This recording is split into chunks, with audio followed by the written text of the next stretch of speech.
Okay, hi everyone. I think we're going to get started. So today I just have a few quick announcements from the PDA, just that now you can register for the K99R00 workshop and the mock study section. So the oh, can you guys hear me on Zoom? The thumbs up maybe?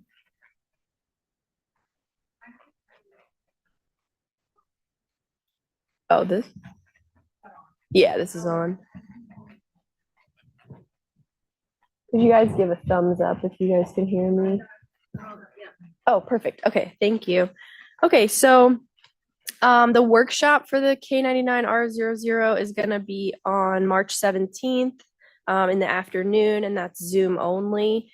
And then the mock study section is another day on March 31st, again, all afternoon, and there's the option of in-person or Zoom.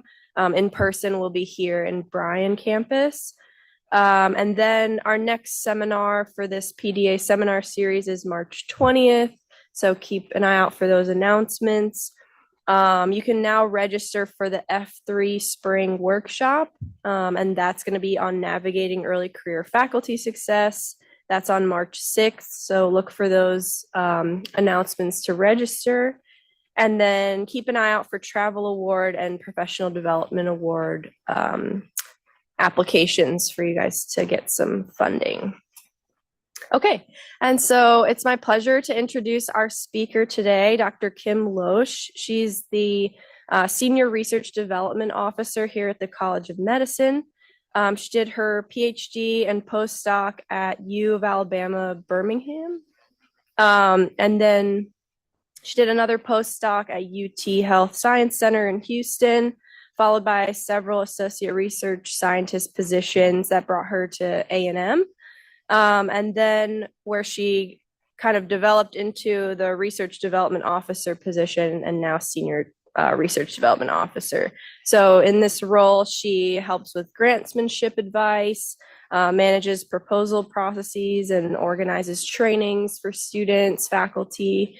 And that's just a few of probably the many responsibilities she has. But today she'll talk with us about the grant journey, where to look, what to know, and how to apply.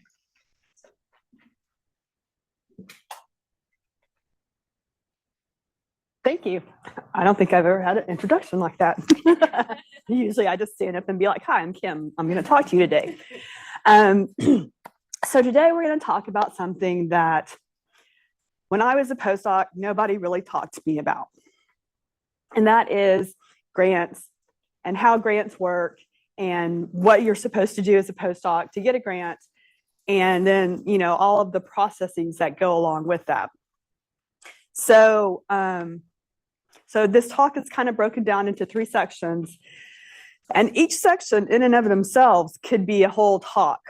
We could go, you know, we could spend an hour on each section at least. So I hope to give you, excuse me, an overview of things.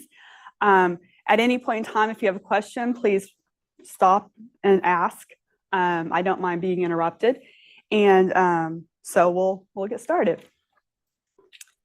And so I start like this. So you want to write a grant. It's like, so you want to climb Mount Everest. You can't just show up and expect to do it, right? There are many steps along the way and many different things that you have to take into account. So today we're going to talk about where to look, because a grant is, I mean, some of them are kind of general, but you have to find your opportunity. Like, will it pertain to your research? Is it a fellowship grant? Is it a trainee grant? There are all kinds of different grants. So you have to kind of find your funding opportunity, and that opportunity is then going to dictate what you write in your grant. And that's what to know. You have to know your funders. You have to know their requirements. Some of them have different kinds of budgets that you can apply for. Some of them have different ways to do your CV or your bio sketch. So all of these things are given to you within the funding announcement or within the funder's website. So again, you have to do a little work on your own. And then lastly, we're going to talk about how to apply. And honestly, that could be like 5 seminars in and of itself because there's a lot of steps. So I'm going to give you the highlights, and then I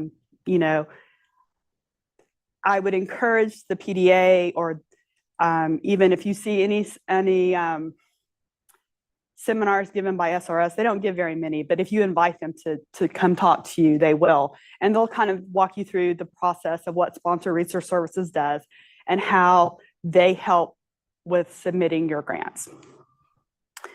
So let's get started. I showed this because, again, writing a grant, getting funding for you or your research is not a trivial matter. It is a long process. There are a lot of steps, and this shows the I didn't mean to do that. This shows the this is kind of federal funding life cycle, right?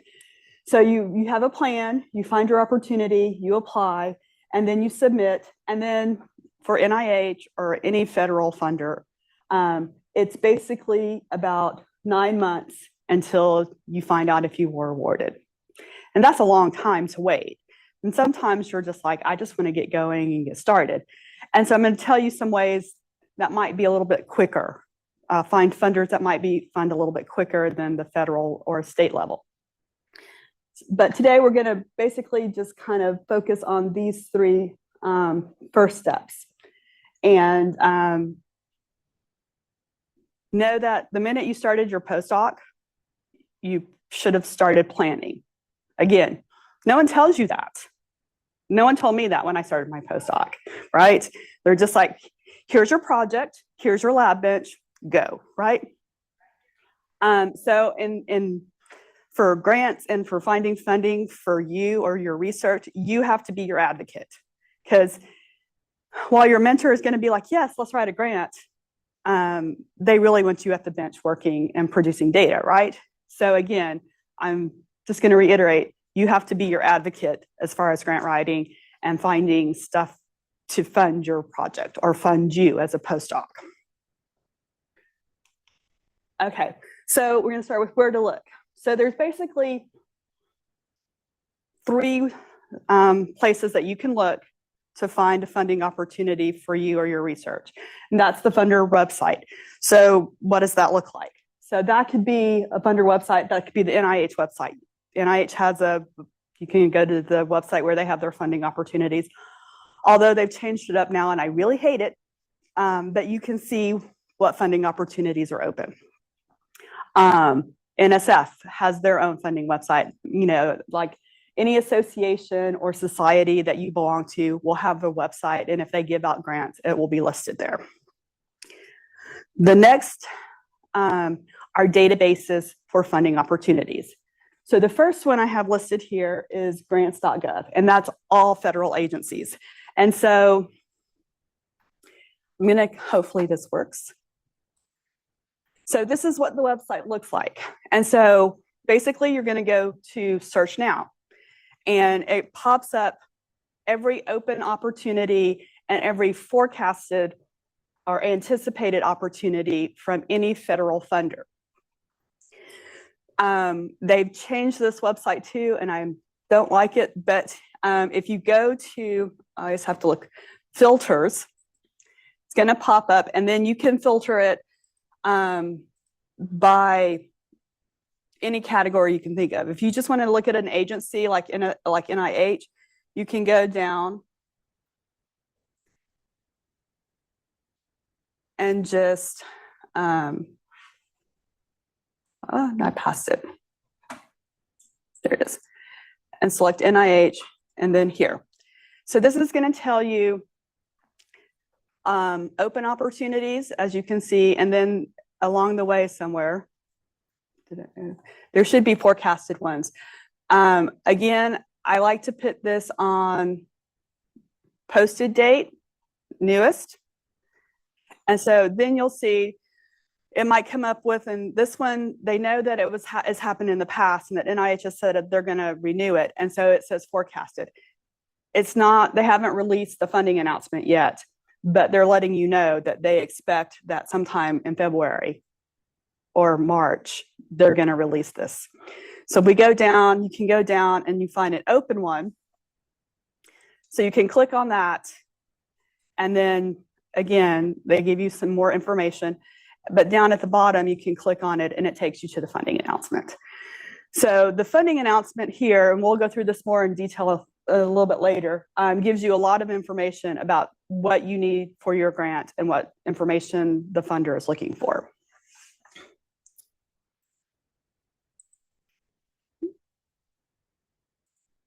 Okay, so the next one, which I think will be very useful to all of you, is Pivot.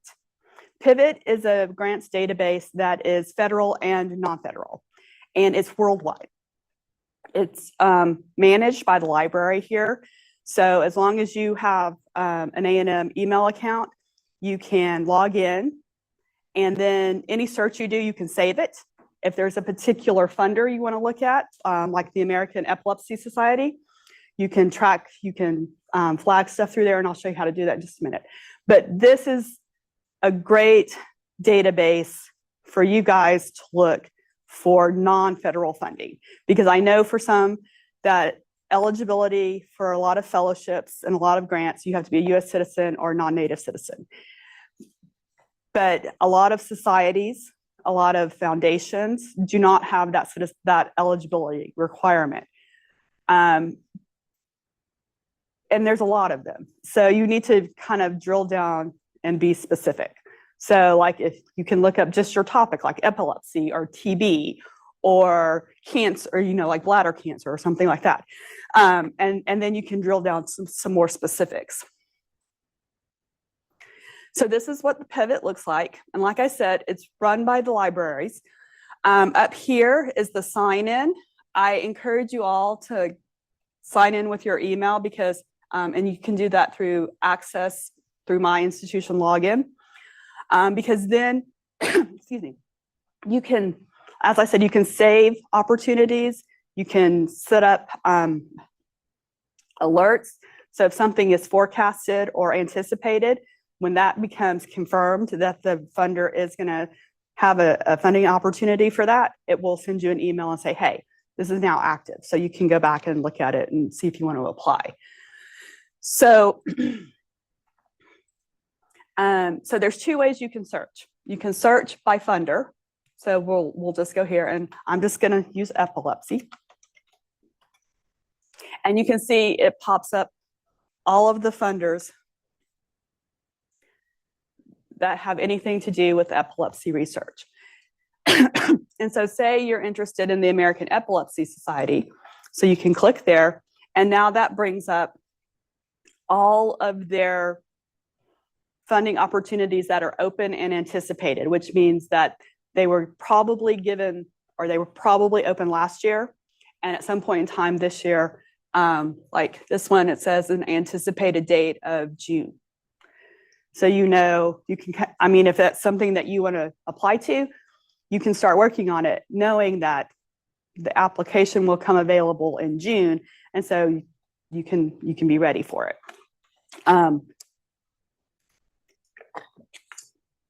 So like here, they have the postdoc research fellowship. The deadline just passed, so the new deadline is going to be in January next year. But you can click on this, and it's going to give you information about the amount. It's going to tell you, this is something you have to pay attention to, activity location, because you might, there's one funder that always pops up in my searches, and I'm like, oh, this would be perfect because it's for small laboratory equipment, right? And I know that there are some faculty looking for equipment grants. And then I click on it, and it says activity location, Michigan. So that means that they only fund people who are in Michigan. So again, pay attention to this activity location. Most societies, most foundations are unrestricted or just do the US. And so then you know you can apply. It gives you information about the grant opportunity. It tells you about the eligibility.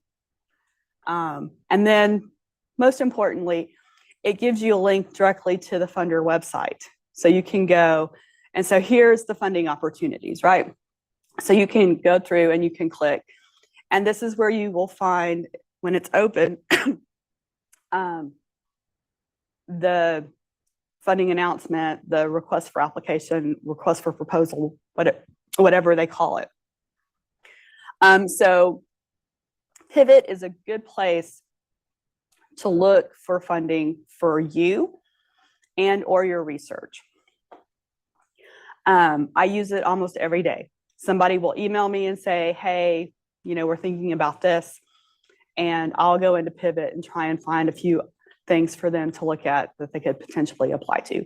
So really and truly, this is one of the best resources for you to find something to fund you or your research.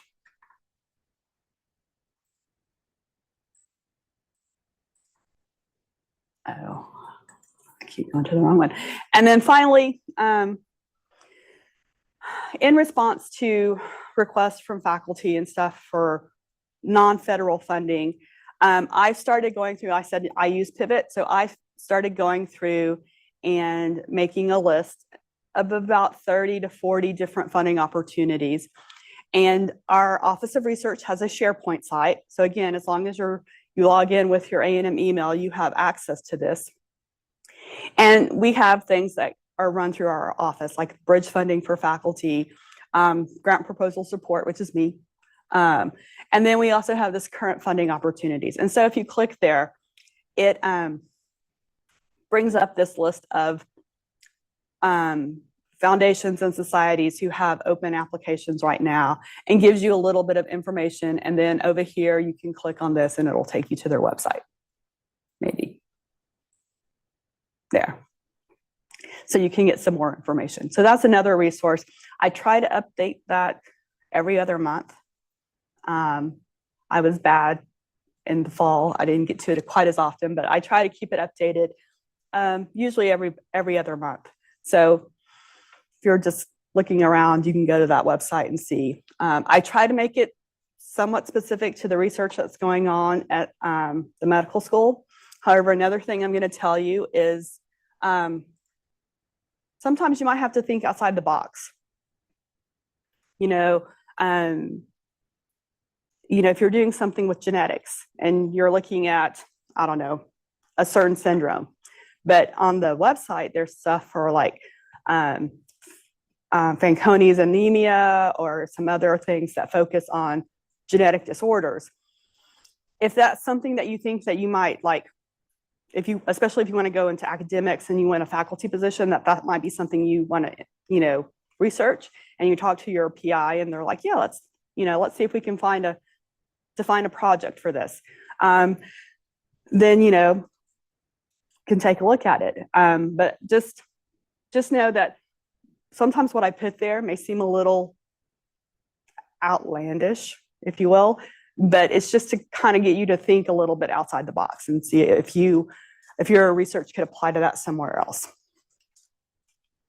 Okay, so now you've gone to Pivot or you've gone to the NIH website or whatever, and you've found your funding opportunity. So you're like, this is what I want to apply to. What do you need to know?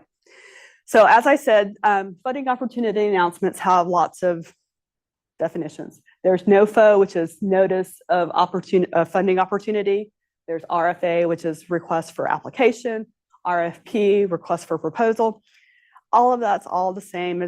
Here's the funding opportunity. This is what you're going to apply to. Here's the information that the funder is giving you that says, this is what I want to see in the grant. And so that will be the funder priorities. Contact a program officer or scientific officer. So if you have questions, you can contact them. It'll talk about the eligibility, budgets, and then submission to the funder. And we'll get to that at the end on how to apply. But some funding, like any federal funder, pretty much any state funder, SRS will submit it for you because there's a lot of rules and regulations. Some societies and foundations have something that says PI submitted, which means you'll submit it. So they have their own website or their own database that they go through for submission of the grant. And we'll talk about that in a little bit.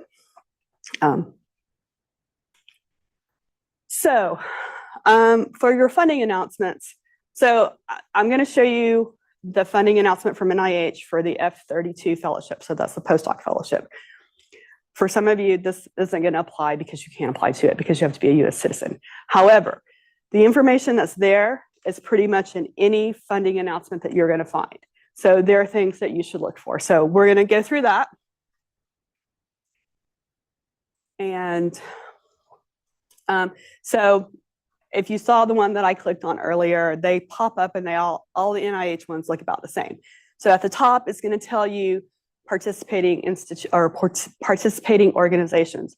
So NIH is composed of 27 institutes and centers. Each one has their own definition of priorities for what grant or for what research they're going to fund. And so when you're applying for a grant and you see,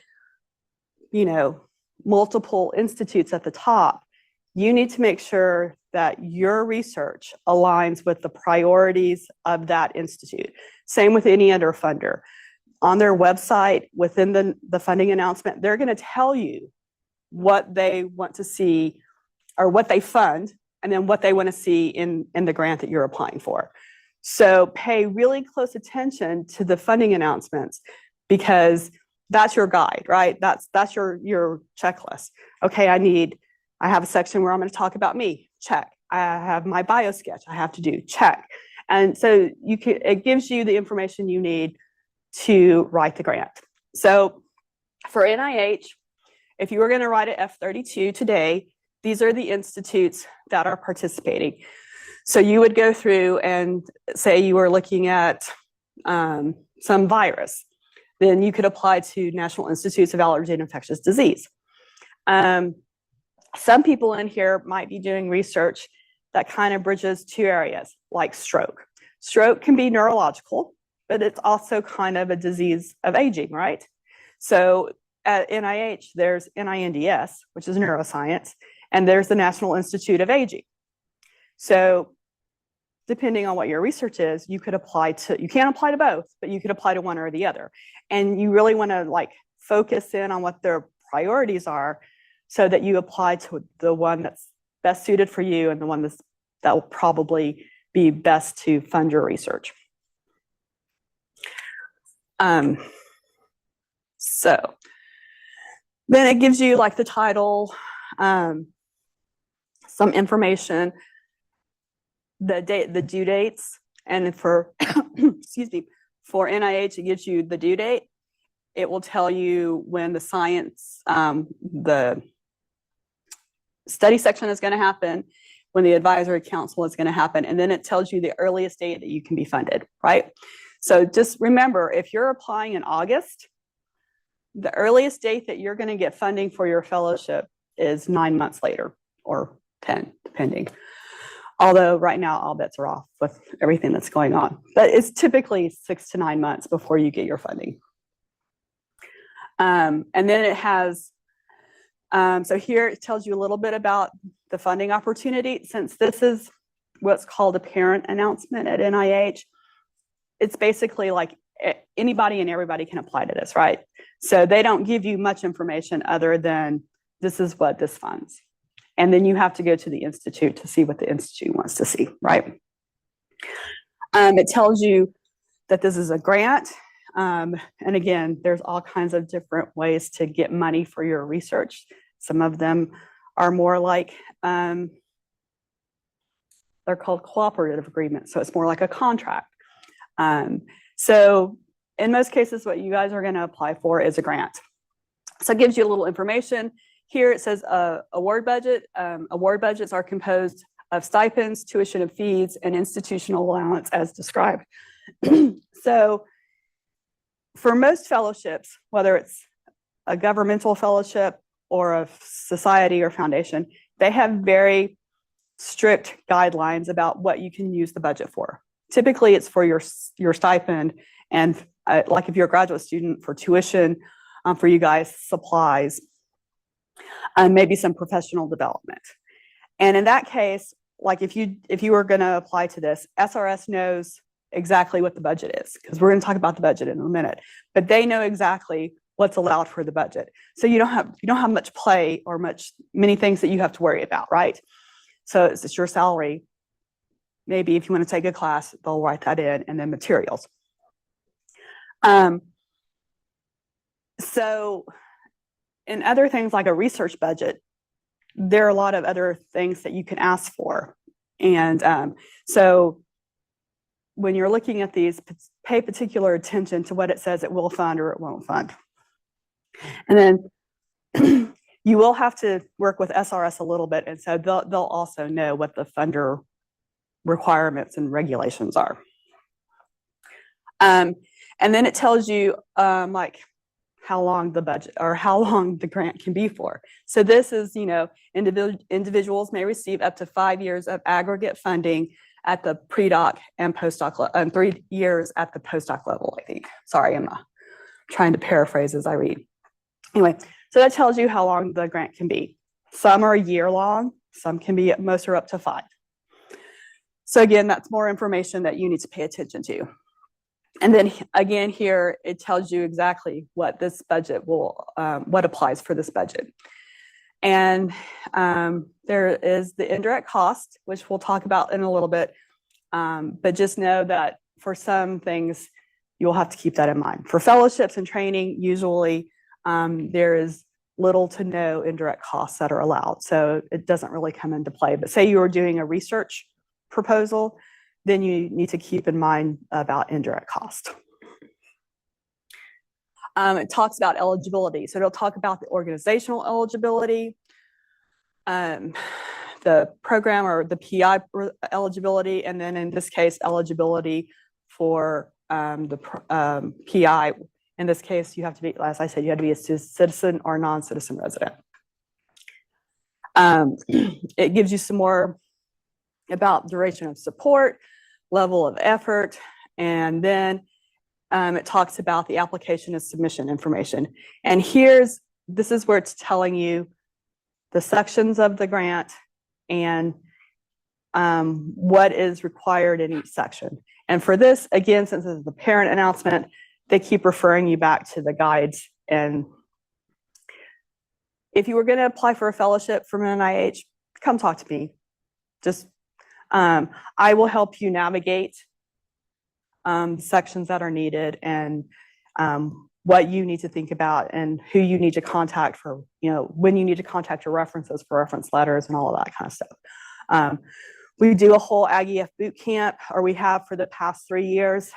We haven't set up one yet. It's for graduate students and postdocs, where we spend a lot of time talking about each section of an NIH fellowship or a foundation fellowship like American Heart Association or something like that.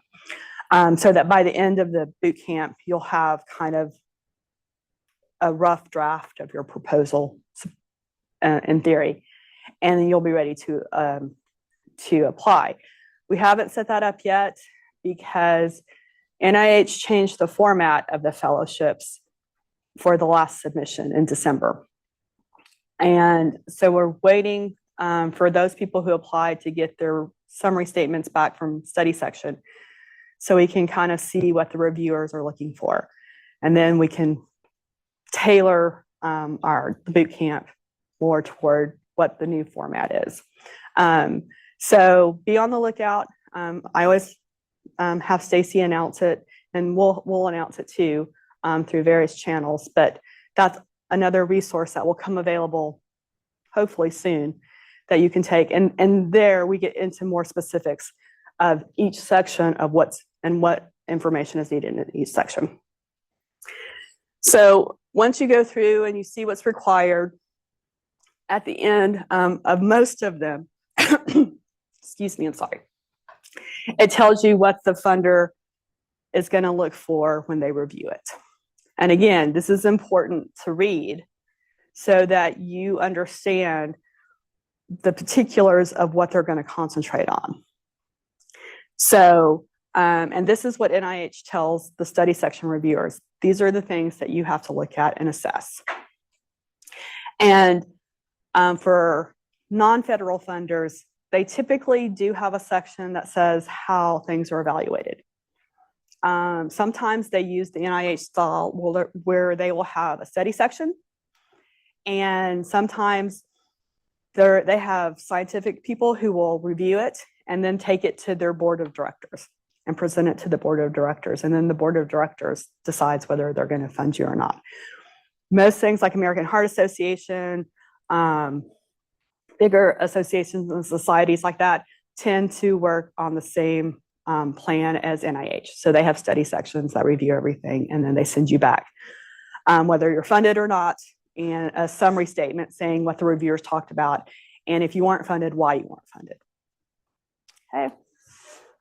And then at the very end, this one,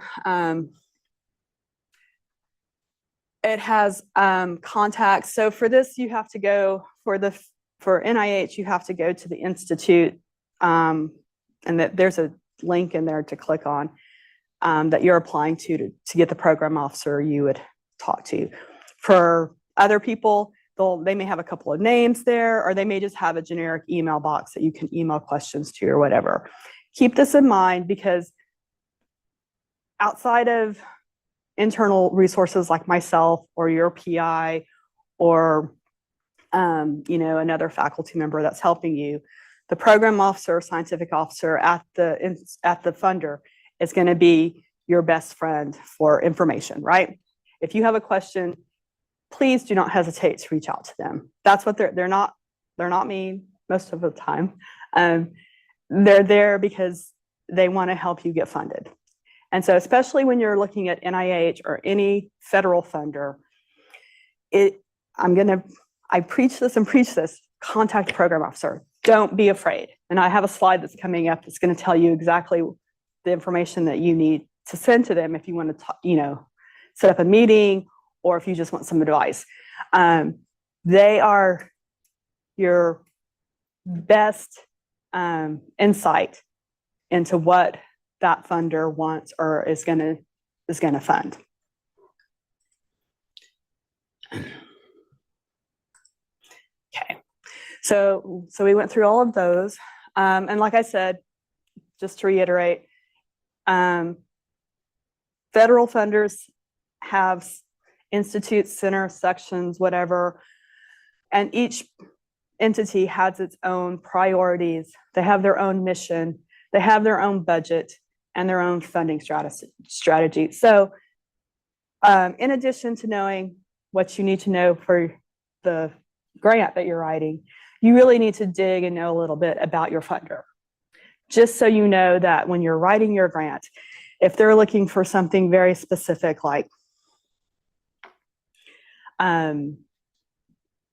like a specific cancer, and you're like, say they're looking at bladder cancer, but you're doing breast cancer. Obviously you don't align, right? But maybe there is something within there that is, a crossover, like if you have metastatic disease or something to that effect, maybe you can tailor your proposal to that. So there is a lot that goes into writing a grant. It's not just like, oh, I have this idea and here are the experiments I'm going to do. You really kind of need to know a lot of information that you may think doesn't really pertain, but it will help you in the long run. Okay. Again, program officer is what I was saying. So if you're going to reach out to your program officer, there's one really big thing to know. At any institution, at any funder, the program officers, the scientific officers, whatever you want to tell them, they're probably really, really busy. And their email boxes probably get really, really full. I don't know about you guys, but on any given day, I can get like 50 emails. And, I try to keep up with them, but program officers are probably that on steroids. So email them and give us, what you think is a significant amount of time. I would give them at least a week, maybe 2 weeks to respond to you. If you don't hear from them, then they're not going to be mad that you email them again and be like, hey, I emailed you once before, I'm just checking in. Have you had a chance to look at my stuff? can we chat or whatever, and just be persistent, but not like every other day persistent, maybe every other week persistent. So things to include. So you want to keep it short, for one, because they don't have a whole lot of time. So you just get your concept or get your question across. So for research grants, you might want to include your specific aims, some background, some significance of the question being addressed, and then your bio sketch or CV. For training fellowships, you might also want to include some training goals or some professional development that you want to do, and then who your mentor is, and then just send your bio sketch. You don't have to, I mean, if you want to send your mentors, you could, but you don't, it's not really necessary, because you want them to concentrate on you and what you're doing. So, don't be afraid. Don't be scared. And if you're still really unsure, again, come talk to me, because that's part of my job, is to help you guys get funding and to help you reach out to whomever you need that can help you achieve that. So now we'll go back and talk a little bit about eligibility. So this is important for graduate students and postdocs, not so much for research grants. If you want to apply for a fellowship, there are citizenship requirements from at the federal level. And I think for all federal fellowships that I've seen, there's a citizenship requirement, which is why I introduced you guys to Pivot. And I want you really to dig in and look for the foundations and the societies that don't have a citizenship requirement. For fellowships, this is very important, especially at the federal level, but for most funders, is if you are applying to a fellowship for them, they want you to do that in the first 4 years of your postdoc. From the time you graduate and you start your postdoc to 4 years is when they are looking for your applications. Really and truly, they're looking for your application at year 2. Okay? And the reason that is because you saw the life cycle. It's like once you apply, it's going to be about 9 months, right? So if you're in say you're almost close to the end of your 3rd year, and you apply for a fellowship, and it takes almost another year, so now you're almost finished with your 4th year. And in the funder's mind, and in most people's mind, when you say postdoc, they're kind of thinking it as the same thing as your graduate level experience, where it's 5 years. Now, we all know that postdocs, sometimes your graduate thesis takes 7 years because you have a weird animal model or something. Same thing with a postdoc. So if you apply later in your 3rd year into your 4th year, the study section is going to look at that and be like, why are they applying for 3 years of funding at year 4? So you're saying that you're going to do a 7-year postdoc. If you have a weird animal model, or you have some weird experimental model, and it's going to take you that much longer, you have to have a really good justification when you write your proposal to say, hey, I know I'm in year 4, and I know I'm asking for 3 years of funding, but here's why. So I'm saying when you get to year 3, year 4, instead of thinking about a fellowship, you need to start thinking about mentored research or mentoring grants. In NIH's case, it's the K grants. So in a couple of weeks, you guys are going to have a seminar by Paula Gregory. She's going to talk to you about K99s, R00s. So that's a transition from postdoc to faculty position, right? There are other mentored research awards at federal level and at non-federal level. Usually, if it's not a federal funder, it's going to be called a Young Investigator Award or Early Research Career or something to that effect. Those you have to look at pretty closely because sometimes the stipulation might be early career. They're talking about like new assistant professors. But if it says it's open to anybody, including postdocs, then that's something that you can apply for. So keep in mind, And I know like the big thing everybody pushes is fellowship and training awards. If you're getting into the later years of your postdoc, the chances of you being funded strictly on your age is slim. And funding is already tight enough. So you want to give yourself the best opportunity, right? I really encourage you as postdocs, especially, you might like the lab you're in and you're going to stay there and be a research scientist. That's cool. That's what I did. I didn't want to be a PI. That was too much responsibility and too much stress for me.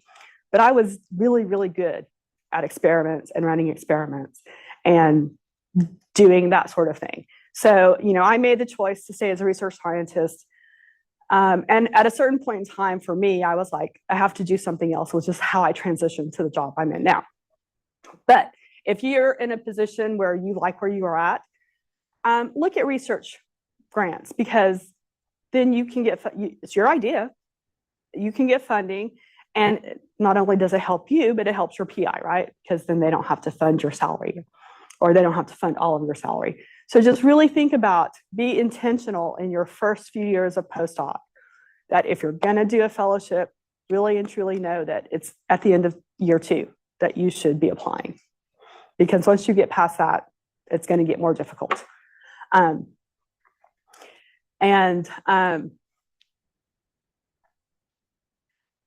so if you look at Young Investigator Awards, and they say that you have to be the PI, because as a postdoc, you are not faculty, you are staff.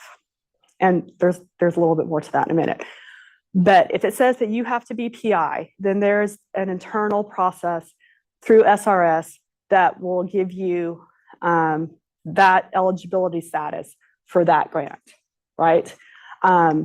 It's a little, I hope I explain it correctly when I get to it in a minute. But anyway,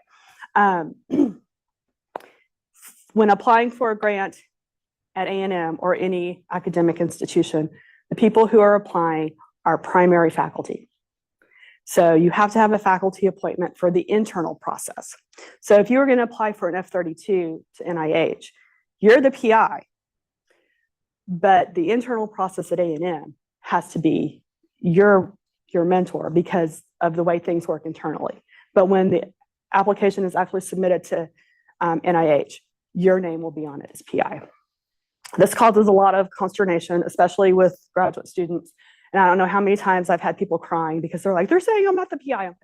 You are the PI. For internal purposes, you are not.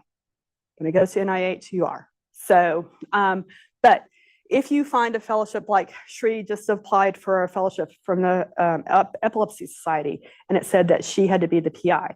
So she filled out, there's this link that will take you to the eligibility form. And it's very short and simple. You sign it, your PI signs it, your department head signs it, and then Tom Cunningham, Dean of Research, signs it and just says, yes, this person can be PI for this grant. Okay, budgets. Budgets are another big thing. Like I said, for a fellowship, it's pretty cut and dry. SRS knows it's your salary, some material cost and travel cost, and that's it. For a research grant, it could be a whole lot of other things. And there are direct costs and indirect costs. Direct costs are the costs that it's going to be for your experiments and for you, right? So it's going to be salary for the personnel, any professional personnel, like maybe you have a postdoc helping you, maybe you have a graduate student helping you. You can put that on your grant, maybe. If you have student workers like undergrads and you want to pay them, you can put that into your budget. Travel, materials costs, publication costs. Then there's indirect costs. And this is a big thing. A&M's negotiated indirect cost for federal grants is 54%. So technically 54% of what you are applying for is for indirect costs, and that's for keeping the lights on, for upkeep of facilities, for administrative costs. And the first time I saw the breakdown of who got what as far as the administrative cost goes, I was shocked. 40% of the administrative costs go directly to A&M for whatever purposes, for keeping the lights on, for making the process run. And then it breaks down, and so the College of Medicine will get some of your indirect cost. The department head gets some of your indirect cost, and then you get, most PIs get anywhere between 10 and 20% of their indirect costs back, right? And that money comes back to you that you can use on research. Again, we could spend eons talking about direct and indirect costs. Main thing to remember is when you're reading the funding announcement, it will tell you what you can have for direct cost. Like just off the top of my head, like if you were applying to an RO3, which is a small research grant from NIH, the max budget on that, I think, is $200,000. That's $200,000 total, direct and indirect. So 54% of your budget for that is going to go to indirect cost. So if it's $100,000, $54,000 is indirect. And then you have what, 40, yeah, you have 46,000 left to do your research or to pay your salary or whatever. So those are things you have to keep in mind. And I have a spreadsheet, and I'll show it to you at the end if we have time. But it's what SRS will send you, and it can look overwhelming, but it really isn't. And you can say, I don't know what to put in here, and they'll be like, fine, send me what your salary costs, or who's going to be on the grant, and your materials costs, and then they'll fill it out for you. So they're very helpful as far as budgets go. But again, if we have time, I'll show you the spreadsheet. Just so, the first time I saw it, I was just like, what is all of this? And it can be a little overwhelming. So now, how to apply? So I keep mentioning SRS. SRS is Sponsored Research Services. Their primary goal is they are proposal administrators to help you with the preparation and submission of proposals to sponsors for external funding. They don't really handle anything internal. It's all external. The proposal administrators, this is what they do. They work with you for your budget. They know all of the rules and regulations because there are a lot. And so if you're not sure if you can charge, like, say if you're a clinician, you were doing clinical study and you wanted to give your people you're recruiting a gift card or something. Some allow that, some don't. SRS knows that, or they'll find the information, right? They help get approvals, like if you want PI eligibility, you run their approval, you get the form through them, and they'll route it to whomever needs to get it. There are a ton of administrative processes within A&M that go on for proposals. You would never even think. There is something called routing, which means that they send your budget, a brief explanation of what you're doing, and your CV to the VPR of research on main campus, your department head, your PI, and Tom Cunningham, the Senior Associate Dean of Research here. And it's a formality, but they all kind of have to check off on and say, yeah, it's fine. We can apply for this grant. Sometimes if you're doing a big grant, somebody along the way will be like, sorry, I don't agree with this, and they'll kick it back, and you have to kind of address that. Doesn't really apply for you guys, but that's an internal process that you don't know about until you do it, right? And then more specifically, they're going to make sure that your proposal is compliant with the sponsor guide, the system guidelines, and any other regulation that might apply. That's what they're there for. And then, as I said, for federal funders, they're going to be the ones to submit your grant. There's 2 or 3 different website, or not websites, but databases that connect, for lack of a better word, for submission of federal grants. One really important thing, if you are applying to NIH, you need an ERA Commons ID, and your proposal administrator can help you get that. Each department here at the College of Medicine has their own proposal administrator. If you go to the SRS website, and I didn't put it here, and I'm sorry, I should have, they have a contacts page, and you just type in your department, and it'll tell you who your proposal administrator is. I know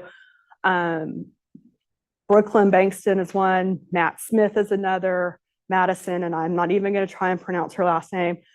She's with neuro and medical education. She's a sweetheart. She will help you with anything. So you just go. I think I've worked with most of them. They're all really nice people. Sometimes some faculty members have gotten on the bad side because SRS is like, no, I need this. And they're like, yeah, I'll get it to you. And they're like, no, I need this now. And then, or there are some faculty members, and this is where SRS gets a kind of a bad rap because they can be really mean sometimes. I'm just gonna put it that way. If they want something or they need something from you and you're not giving it to them, they can get kind of testy. And I will work with you guys and I work with the students to make sure that doesn't happen. Faculty members, they're kind of on their own and they know who they are. But anyway, SRS is not the bad guy. They're here to help. So it's just part of the process to submitting a grant here. And then I think I'm getting to the last part. PI submitted. So as I said, some foundations and societies want you to submit to their own website or to their own, database. And so it has different names. Most of them use Proposal Central. You make a login. And here, I know in Proposal Central, you can have a designee. And so you can put your proposal administrator at SRS as the designee, and then they can also go in and check and make sure that everything's filled out right. When you're all ready to submit, you go into Proposal Central, put it all in, hit the submit button, and you're done. Some, you just email them directly. And then there's a bunch of other different ones that use different sites, but it's all basically the same thing. Most of the time, it's text boxes you just copy and paste, or they might have a place to upload your proposal or whatever. Very important, if you do as a PI submit, that you make sure that SRS is copied on everything, just so that they know it's been submitted. And then they can, if there's anything that comes up afterwards, they can help with that. And then 2 more slides, resources to assist you with grants. We've gone through the different funding databases. I want to make you aware of this Bouvier grant group. It's run by Dr. Meg Bouvier. She used to be a program officer at NIH. She now has a grant consulting firm. This is free for everybody at A&M. The link in here is active, so Stacy will send out the presentation. And if it doesn't work, then just email me and I'll send it to you. But what it's going to look like is, it'll take it a minute to load, is this. So they've partnered with, or they have a contract with A&M. She has a lot of content about writing grants. Right now she's running an R01 boot camp, which I would suggest that everybody in here sign up for. I think you could still sign up for it if you wanted to do this, but she does it 2 times a year. I think maybe 3, but I know in the fall and spring she offers it. She has a lot of stuff that you can just go back and go through on your own. It's a very good resource for beginning grant writers. So, take advantage of that. As you can see, it would cost $6,000 otherwise, but again, A&M has the contract, so take advantage of that and go look at it. And then lastly, as I've said many, many times, me. How I can help you with your grant writing and your proposal development is going to differ from person to person. Some of you, like Sri, are very experienced. She sent me her grant to proofread, and I was like, I wish everything was like this. It was great. I looked at it, I was like, there's 2 grammatical things. That's it. But I know for some of you, English is not your second language, and it's hard to write in English. Just write it, and then send it to me, and I can help you edit it down and make sure that it sounds good and it's coherent and whatever. Any question relating to grants, you can ask me. If I don't know, I'll find the question, or I'll go ask Tom and be like, Tom, hey, what about this? Say you find a funding announcement and you're like, can I apply for this? Send it to me, I'll look through it. And if yes, then we can work on figuring out exactly what you need to do. And then, I can help anywhere from, like I said, just proofreading, like just read this and let me know if it sounds right and whatever. I've done a lot of science in my career. I know a lot. So I can read something. I don't know your science, but I can read it and I can be like, I read this like 5 times and I still don't get where you're going. So I'll give you that comment and be like, maybe you need to rephrase this. And then, like if you're not confident in your English grammar, that's cool. I will fix it for you. Just give me enough time, right? Don't send it to me a day before and be like, it's due at 4 o'clock tomorrow. I'll be like, well, I'll try, right? But the sooner if it's a week out, send it to me and I will get you comments and edits back. And so with that, I think I'm done. I hope you guys have learned something. And if you have any questions, I am happy to take them.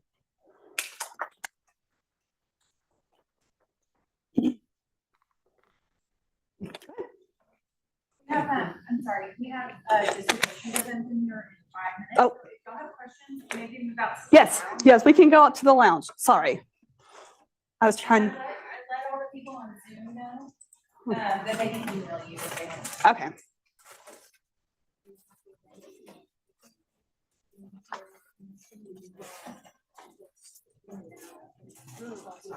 No, it's fine. I was trying. I figured I would talk too much, but anyway, yeah, you can log out. Yeah. Did you get your thing? Yeah, I have mine.